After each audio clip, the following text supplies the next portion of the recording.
Vamos a ver la mnemotecnia para aprendernos los núcleos del hipotálamo. Tenemos zona anterior, zona posterior, región anterior, región tuberal, zona preóptica y zona lateral. Y aparte de estos tenemos los cuerpos mamilares y el epitálamo y el subtálamo. El subtálamo lo vimos en la vía de los ganglios basales. El epitálamo tiene la glándula pineal. La glándula pineal responde a la luz, entonces la luz que primero llega a la retina y de la retina a la glándula pineal.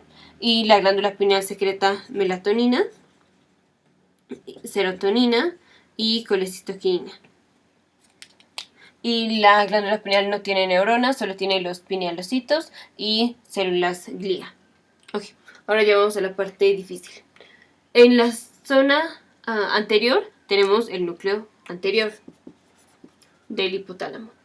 En la región anterior está el núcleo supraquiasmático, el supraóptico y el paraventricular. En la región tuberal está el núcleo arcuato o arcado y el ventromedial. En la zona posterior está el núcleo posterior.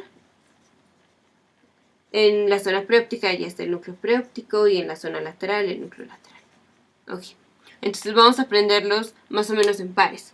Vamos con el núcleo anterior y el núcleo posterior. Están involucrados en el calor, en la disipación y la conservación del calor. El anterior promueve disipación del calor. Y el preóptico, el posterior, conservación del calor. Este está mediado por el parasimpático y este por el simpático.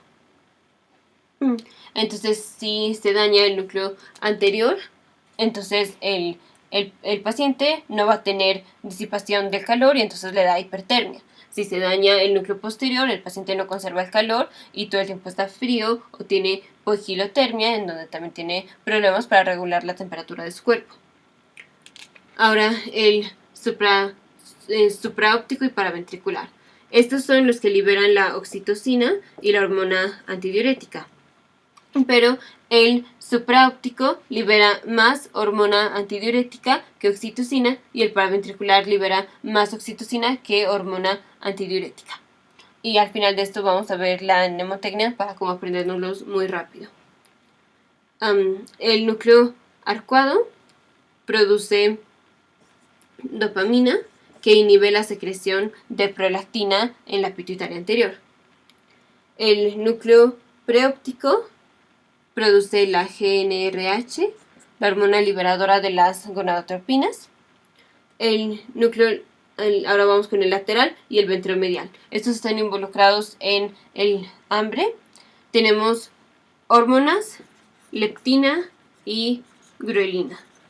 La leptina lleva a la saciedad, aparte que es producida por los adipocitos, en la bajura del adipocito y así. La leptina produce saciedad y la grelina, hambre.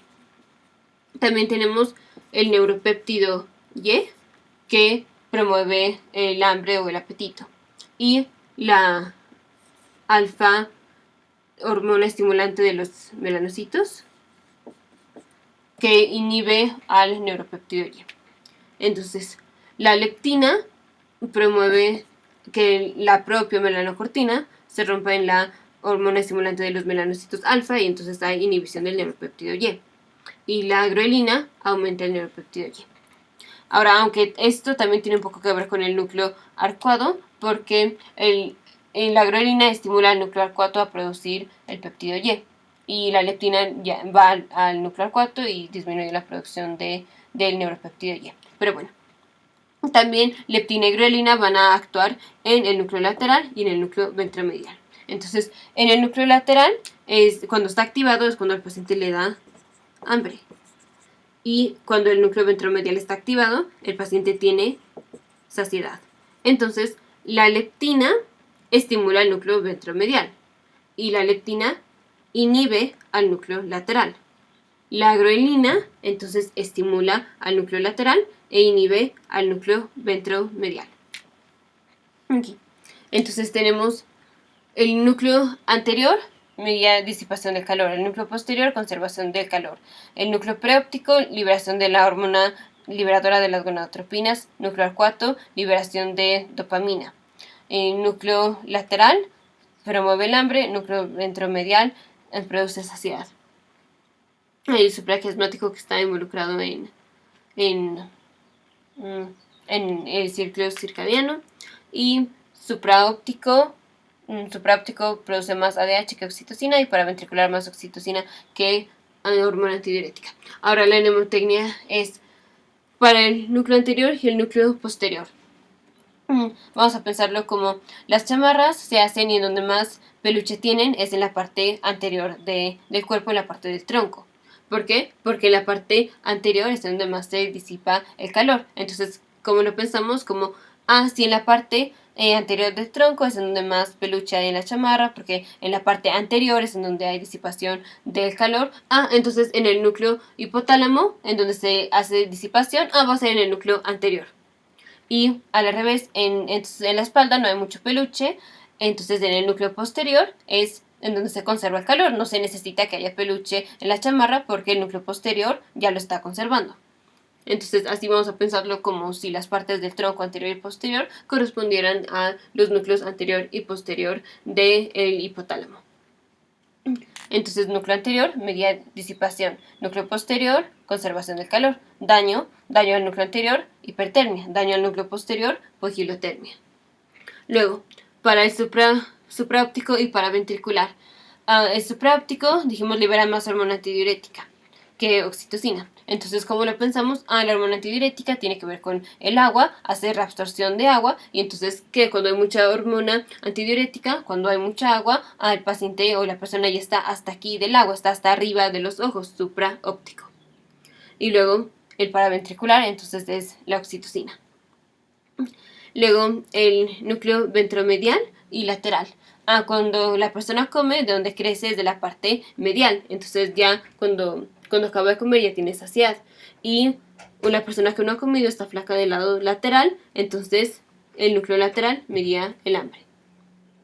Luego, el núcleo arcuato, vamos a pensarlo como antes en la leyenda, decían que las mujeres no podían tirar con el arco, no tan fácilmente como los hombres, entonces se hacían mastectomía unilateral para poder tirar. Entonces vamos a pensarlo como el núcleo arcuato tiene que ver con la glándula mamaria. Entonces en la glándula mamaria está la prolactina hace que la glándula mamaria produzca la leche, y entonces en el núcleo arcuato está la regulación de la prolactina. La dopamina se produce en el núcleo arcuato y la dopamina inhibe la producción de prolactina por parte de la pituitaria.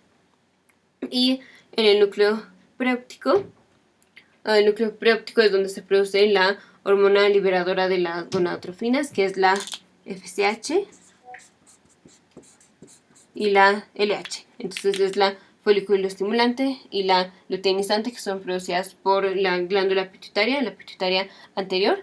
La FSH hace el pico de los estrógenos antes de la ovulación. Y cuando está una hembra y un macho, siempre cuando se conocen, cuando va a venir la fecundación, la hembra ya tiene que haber ovulado. Entonces, antes de que se vean, núcleo, digamos, óptico, antes de que se vean, la hembra ya tuvo que haber ovulado. Entonces, en el núcleo preóptico viene la ovulación antes de que se encuentre con el macho. Entonces, así está. Esta es la mnemotecnia para aprender los núcleos del hipotálamo. Entonces, en el núcleo anterior hay disipación del calor. En el núcleo posterior, conservación del calor. En el núcleo supraóptico se produce más hormona antidiurética que oxitocina. En el núcleo paraventricular, más oxitocina que hormona antidiurética. En el núcleo arcuato se produce dopamina. En el núcleo preóptico, la hormona liberadora de las gonadotropinas. En el núcleo ventromedial está la saciedad, en el núcleo lateral está el hambre. Y en el núcleo supraquiasmático está el control del ciclo circadiano por la glándula pineal que le libera melatonina. Y la hormona liberadora de la corticotropina y de la tirotropina, esas están en el núcleo paraventricular.